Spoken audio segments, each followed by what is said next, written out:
நண்பர்களே, இன்னைக்கு உங்கள சந்திக்கிறது எனக்கு ரொம்ப சந்தோஷம். இந்த தளத்துக்கு நீங்க வந்ததுக்கு நன்றி. உங்களுக்காக ஆண்டவர் நெறைய விஷயங்கள வச்சிருக்கிறாருன்றத உங்ககிட்ட பகிர்ந்துக்க நான் விரும்புறேன். இன்னைக்கு உங்க கூட நான் பேச வேண்டிய விஷயத்துக்குள்ள போறதுக்கு முன்னாடி, சில விஷயங்கள சொல்லிக்க விரும்புறேன். நீங்க ஜான் கிஃப்டா அப்படின்ற என்னோட Instagram, Facebook, YouTube மூலமா என்ன ஃபாலோ பண்ணி என்னோட பதிவுகள நீங்க பெறலாம். தினமும் என்னோட பாட்காஸ்ட் நீங்க கேட்கலாம்.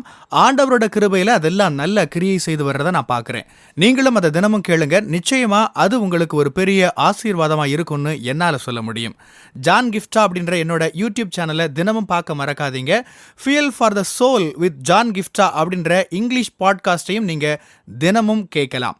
www.johngifta.com அப்படின்ற என்னோட வெப்சைட்லயும் இது எல்லாமே இருக்கும். நிறைய மக்கள் என்கிட்ட கேட்கிற ஒரு கேள்வி என்னன்னா, ஜான், நான் ஆண்டவருடைய வார்த்தையின் வல்லமையை புரிஞ்சுக்கிறேன், அவரோட வார்த்தைகள் சத்தியம்னு நம்புறேன், ஆனா அதை எப்படி என்னோட அனுதின வாழ்க்கையில பொருத்தி பார்க்கறதுன்னு எனக்கு நிஜமா தெரியல அப்படின்றாங்க. ஆபிரகாம் அடியெடுத்து வச்சாரு, நீங்களும் அடியெடுத்து வைங்க அப்படின்னு சொல்றப்ப, ஐயோ, உங்களுக்கு என்னோட உணர்வு தெரியுமாங்க, நான் எப்படிப்பட்ட சூழல்ல இருக்கிறேன்னு தெரியுமாங்க, என்னோட குடும்பத்தோட பின்னணி தெரியுமாங்க அப்படின்னு சொல்லுவாங்க.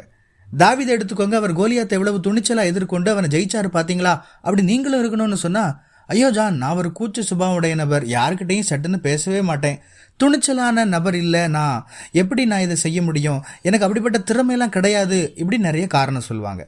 நம்ம என்ன சொன்னாலும் சரி, ஜான், உனக்கு நான் எப்படிப்பட்ட சூழல்ல இருக்கேன்னு தெரியாது, நான் தனிப்பட்ட நபரா என்ன நிலைமையில் இருக்கிறேன்னு உங்களுக்கு தெரியாது, என்னோட உணர்வு உனக்கு தெரியாது, என்னோட எண்ணங்கள் உனக்கு தெரியாது, என்னோட பின்னணி, என்னோட குடும்பம், இதெல்லாம் உனக்கு தெரியாது, நான் வளர்ந்த சூழல் உனக்கு தெரியாது, இப்படிலாம் பொதுவாக மக்கள் சொல்றாங்க. அதனால தான் வேதாகமத்தோட, ஆண்டவரோட வார்த்தையோட எப்படி தொடர்பு படுத்தி கொள்றது அப்படின்னு இன்னைக்கு பேச விரும்புகிறேன். ஏன்னா, நீங்கள் ஒரு கதை புத்தகத்தை வாசிக்கிற மாதிரி வேதாகமத்தை வெறுமனே வாசிச்சிங்கன்னா நீங்கள் அதோட உங்களை தொடர்பு படுத்திக்க முடியாது. இன்னைக்கு நிறைய கிறிஸ்தவங்க வேதாகமத்தோட தங்களோட வாழ்க்கையை தொடர்பு படுத்திக்க முடியாததுக்கு காரணம் என்ன தெரியுமா? அவங்களுக்கு வேதாகமும் ஒரு கதை புத்தகம் மாதிரியே தான் இருக்கு. அவங்க பைபிளை வாசிக்கிறாங்க, ஏதாச்சும் பைபிள் கேள்வி பதில் போட்டிகளில் பங்கேற்கிறாங்க, பாராட்டுகள் பெறாங்க. ஆனால் நிஜமான வாழ்க்கையில் அவங்க புயலை எதிர்கொள்கிறப்ப அவங்களால வசனத்தை வச்சு அதை எதிர்கொள்ள முடியல. அதனால தான் வேதாகமத்தோடு தொடர்பு படுத்துறது எப்படின்னு நான் இன்னைக்கு பேச விரும்புகிறேன். வேதாகமத்தில் ஆபிரகாமோட சரித்திரத்தை நம்ம பார்க்குறோம். ஆபிரகாமை ஆண்டவர் அழைக்கிறாரு. அடுத்த வசனம் பார்க்குறோம், அவர் விட்டுட்டு அப்படின்னு வருது. ஆண்டவர் மோசையை அழைக்கிறாரு, அப்புறம் மோசையை விட்டுட்டு போனாருன்னு பார்க்குறோம். வேதாகமத்தில் குறிப்பிடப்படாத ஒரு விஷயத்தை பற்றி நீங்கள் யோசிக்கணும்னு நான் விரும்புகிறேன். ஆபிரகாம் எந்த சூழலில் இருந்திருப்பாருன்னு கொஞ்சம் யோசிச்சு பாருங்க. மோசே எந்த சூழல்ல இருந்திருப்பாருன்னு கொஞ்சம் யோசிச்சு பாருங்க. தாவீது எந்த சூழல்ல இருந்திருப்பாருன்னு கொஞ்சம் யோசிச்சு பாருங்க. உங்களை அவங்கவங்க இடத்துல வச்சு நீங்க யோசிச்சு பாருங்க. வேதாகமத்தில் இருக்கிற எல்லா கதாபாத்திரங்கள் இடத்துலையும் உங்களை வச்சு நீங்க பாருங்க. அவங்க என்ன உணர்வு எதிர்கொண்டிருப்பாங்கன்னு யோசிச்சு பாருங்க. என்ன நினைச்சிருப்பாங்கன்னு கொஞ்சம் யோசிச்சு பாருங்க. அவங்க எந்த அளவுல கேலி பண்ணப்பட்டிருப்பாங்கன்னு யோசிச்சு பாருங்க. ஆண்டவர் ஆபிரகாமை அழைச்சப்ப அவருக்கு எல்லாமே இருந்துச்சு. அவர் பெரிய செல்வந்தர் தான். தான் இருந்த இடத்தை விட்டுட்டு ஆண்டவர் என்னை அழைச்ச இடத்துக்கு போறேன்னு அவர் சொன்னார். அது ஒரு நிச்சயமில்லாத பயணம். ஜனங்க அவரை கேலி பண்ணியிருப்பாங்க. ஏன் இப்படி முட்டாள்தனமா பேசிட்டு இருக்க ஆபிரகாம்னு அவங்க கேட்டிருக்கலாம். உனக்கு இங்க எல்லா வசதியும் இருக்கு, இதை விட்டுட்டு எங்க போறேன்னு சொல்ற, நீ முட்டாளா? எங்க போறேன்னு கூட தெளிவு இல்லாம போறேன்னு சொல்ற, நீ எங்க போற? ஆண்டவர் உண்மையாவே உன்னை அழைச்சிருந்தாருன்னா அவர் எங்க உன்னை கூட்டு போறேன்னு சொல்லியிருப்பார்ல. ஜனங்க என்னென்ன கேள்வியெல்லாம் கேட்டிருப்பாங்க, அவர் என்னென்ன கேள்வியெல்லாம் எதிர்கொண்டிருப்பாரு. அதுக்கு அவர்கிட்ட பதில் இருந்திருக்குமா? ஆண்டவர் என்ன ஊழியத்தை ஆரம்பிக்கும்படி சொன்னப்ப ஜனங்க இப்படிதான் என்கிட்ட கேள்வி கேட்டாங்க. உனக்கு எல்லாமே இருக்கு, நல்ல வேலை இருக்கு, நீ ஒரு ஏரோஸ்பேஸ் இன்ஜினியர், எவ்வளோ அற்புதமான வாழ்க்கையை வாழலாம், நீ ஏன் இப்படி ஊழியம் பண்ண போறேன்னு சொல்ற அப்படி என்னையும் கேட்டாங்க. எனக்கு இதனால நிறைய பிரச்சனை வந்துச்சு. அவங்க அதனால தான் கேட்டாங்க. நான் ஊழியத்தை ஆரம்பிக்கிறதுக்கு காரணம் என்ன தெரியுமா? நான் ஆபிரகாமோட இடத்துல என்னை வச்சு பார்த்தேன். ஆபிரகாமுக்கு கூட இப்படியான கேள்விகள் வந்திருக்குமே, அவரும் இதுக்கெல்லாம் பதில் சொல்ல வேண்டியது வந்திருக்குமே அப்படின்னு யோசிச்சேன். இன்டர்நேஷனல் மினிஸ்ட்ரீஸ்னு போட்டிருக்கிற உன்னோட ஊழியம் எப்ப இன்டர்நேஷனல் ஊழியமா ஆக போகுதுன்னு கிண்டல் பண்ணாங்க. ஆண்டவர் உண்மையில உங்ககிட்ட இப்படி சொன்னாரா? நான் ஆபிரகாமை பத்தி தான் அப்ப நினைச்சேன். அவருக்குமே என்ன பதில் சொல்றதுன்னு தெரிஞ்சிருக்காது. எப்படி விஷயங்கள்லாம் நடக்க போகுதுன்னு அவருக்கு தெரியாது. இதெல்லாம் இன்னைக்கும் கூட நான் எதிர்கொள்ற விஷயங்கள் தான். இதெல்லாம் நீ செய்யறதுனால உனக்கு என்ன பிரயோஜனம்? இப்படிலாம் கேட்டாங்க. இப்படிலாம் கேட்டா நான் என்ன பதில் சொல்றது? ஆபிரகாமும் கூட இதே மாதிரி பதில் இல்லாம தான் இருந்தாரு. இன்னைக்கு நான் ஒரு கிறிஸ்தவ வாழ்க்கை வாழ்றேன்னா அதுக்கு ஒரு முக்கியமான காரணம், என்னால ஆபிரகாம் கூட என்னை தொடர்பு படுத்திக்க முடிஞ்சது. ஆபிரகாம் கூட என்னை தொடர்பு படுத்திக்க ஏன் முடிஞ்சதுன்னா, ஆபிரகாமோட சரித்திரத்தை நான் வெறும் ஒரு கதையா நினைச்சு வாசிக்கல. அவருமே நான் எதிர்கொண்ட மாதிரியான கேள்விகள் எதிர்கொண்டார் இல்லையா? அதான் என்னால் ஈஸியாக ஆபிரகாம் கூட தொடர்பு படுத்திக்க முடிஞ்சது. என்ன கேலி பண்ண மாதிரியே அவரையும் கேலி பண்ணாங்க, கிண்டல் பண்ணி சிரிச்சாங்க.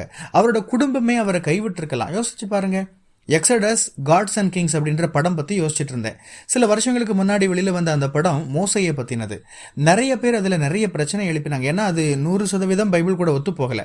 அதில் ஒரு காட்சி என்னோட கவனத்தை ரொம்ப ஈர்த்துச்சு. மோசே ஆண்டவரோட அழைப்பின் பேர்ல இஸ்ரவேல் ஜனங்களை விடுவிக்கிறதுக்காக போக தயாரா இருந்தாரு. அப்ப அவரோட மனைவி வர்றாங்க. அந்த கடவுளை பத்தி நமக்கு தெரியாதே, அவரை நம்பி போறேன்னு சொல்றீங்களே, இங்கேயே இருங்க, இங்க நமக்கு எல்லாம் நல்லா தானே போயிட்டு இருக்குன்னு சொன்னாங்க. அவரோட குழந்தைங்களும் என் அப்பாவை இனி நம்ம பார்ப்போமா அப்படின்னு தெரியலையேன்னு சொன்னாங்க. அப்படி அது ஒரு உணர்ச்சி பூர்வமான காட்சியா இருந்தது. மோசே மேல என்னோட பார்வை அந்த காட்சிக்கு பிறகு மாறிடுச்சு. நாம எப்பவுமே என்ன நினைப்போம்னா, ஆண்டவர் மோசையை கூப்பிட்டாரு, மோசே எல்லாத்தையும் விட்டுட்டு போனாரு, இவ்வளவுதான் அப்படின்னு யோசிப்போம். ஆனா அதுக்கு பின்னாடி இருக்கிற உணர்வுகள், வருத்தங்கள், அழுகைகள், இதை பத்தி யோசிச்சிருந்திருப்போமா? ஏன்னா அவரோட மனைவி, பிள்ளைகள் அவரை திரும்பி பார்ப்போம்னு நம்பிக்கை இல்லாம இருந்தாங்க. யாத்திராகமம் 18ஆம் அதிகாரத்துடைய தொடக்கத்துல பாருங்க, மனைவி பிள்ளைங்களை பிரியக்கூடிய காட்சி அது. அது எவ்வளவு கடினமானதா இருந்திருக்கும். எங்க போறாரு, எப்ப வருவார், அது எப்படி இருக்கும், ஒன்றும் தெரியாது. இப்படியான விஷயங்கள் தான் உண்மையாவே என்ன வேதாகம கதாபாத்திரங்களோட தொடர்பு படுத்திக்க செஞ்சது. வெறும் கதையா இல்ல, அந்த உணர்வுகளை நான் புரிஞ்சுக்கிற மாதிரி, என்ன அந்த இடத்துல நிறுத்தி பார்க்கிற மாதிரி நான் புரிஞ்சுக்கிட்டேன். மோசேக்கு மிட் லைஃப் கிரைசிஸ்னு சொல்லப்படுற நடுத்தர வயசு பிரச்சனை இருந்திருக்கலான்னு கூட மக்கள் சொல்லியிருப்பாங்க. இப்படி எல்லா விதத்திலையும் மக்கள் பேசியிருப்பாங்க. ஆண்டவர் சொன்னதை நான் செய்யறப்ப மக்கள் என்னோட முகத்துக்கு நேராவே பேசியிருக்காங்க, உனக்கு உளவியல் ரீதியா பிரச்சனை இருக்கு அப்படின்னு. நான் ஒரு முட்டாள், எதுக்கும் உதவாதேன் அப்படின்லாம் என்ன சொன்னாங்க. ஏன்னா நான் எல்லாரும் செய்யற விதமான எதையும் செய்யல.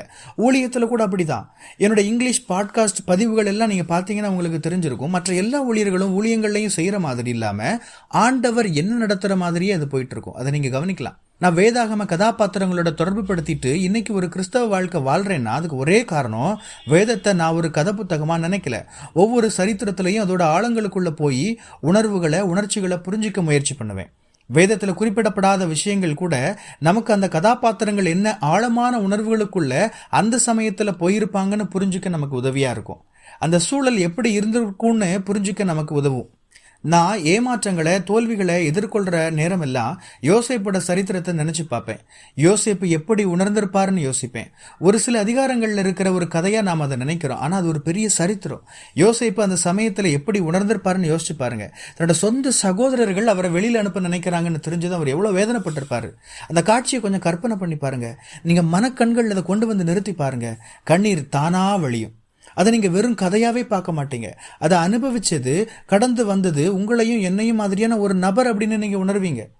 இந்த விதமா வேதாகம சரித்திரம் கதாபாத்திரங்களோட நீங்க உங்களை உணர்ச்சிகரமா, உணர்வு பூர்வமா தொடர்பு படுத்திக்க முடியும்னு சொல்றேன். இப்படி செஞ்சா ஆண்டவருடைய வார்த்தைகளை நீங்க சிறப்பா தொடர்பு படுத்திக்க முடியும். ஆண்டவரே, இந்த வார்த்தைகள் ஒவ்வொருவருக்கும் முன்னதாக கடந்து போகட்டும். இனிமே அவங்க வேதத்தை வாசிக்கிறப்ப ஒரு மாற்றம் உண்டாகட்டும், அவர்களுக்கு உதவி செய்யும். அந்த மாற்றத்தை அவங்க உணரட்டும். வேதத்தை உணர்வுகளோட, உணர்ச்சிகளோடு அவர்கள் வாசித்து தொடர்பு படுத்திக் கொள்ளட்டும். இயேசுவின் நாமத்தில் ஜெபிக்கிறேன், ஆமென். கர்த்தர் உங்களை ஆசீர்வதிப்பாராக. உங்களுடைய பகுதிகளில் பிரசங்கிக்க என்னை அழைக்க நீங்க விரும்பினா டிஸ்கிரிப்ஷன்ல இருக்கிற இமெயில் மூலமா என்ன நீங்க தொடர்பு கொள்ளலாம். பிரியமானவங்களே, இந்த செய்தி மூலமா நீங்க உற்சாகம் அடைஞ்சிருப்பீங்க, ஆசீர்வதிக்கப்பட்டிருப்பீங்கன்னு விசுவாசிக்கிறேன். திரும்பவும் ஞாபகப்படுத்துறேன், நீங்க ஜான் கிஃப்டா அப்படின்ற என்னோட இன்ஸ்டாகிராம், ஃபேஸ்புக், யூடியூப் மூலமா என்னை ஃபாலோ பண்ணி என்னோட பதிவுகளை பெறலாம். ஜான் கிஃப்டா அப்படின்ற என்னோட யூடியூப் சேனலை தினமும் பார்க்க மறக்காதீங்க. Fuel for the soul with John கிஃப்டா அப்படின்ற இங்கிலீஷ் பாட்காஸ்டையும் நீங்க தினமும் கேட்கலாம். பாட்காஸ்ட் எபிசோடுக்கு நீங்க உங்களோட ரேட்டிங், ரிவ்யூ கொடுத்து ஷேர் பண்ண மறக்காதீங்க. www.johngiftha.com அப்படின்ற என்னோட வெப்சைட்லையும் இது எல்லாமே இருக்கும். இந்த ஊழியத்தால நீங்க ஆசீர்வதிக்கப்பட்டிருந்து மற்றவங்களுக்கும் இதே ஆசீர்வாதம் சேரணும்னு விரும்பினா நீங்களும் எங்க கூட சேர்ந்து ஆண்டவரோட ராஜ்யத்தை கட்டுற இந்த பணியை உங்களோட நிதி ஆதரவு மூலமாகவும் தாங்கலாம். கூகுள் பே அல்லது நெட் பேங்கிங் அல்லது பேபால் மூலமா நீங்க ஆதரவு தரலாம். எல்லா விவரங்களையும் டிஸ்கிரிப்ஷன்ல நீங்க பார்க்கலாம். ஆண்டவர் உங்களை ஆசீர்வதிப்பாராக.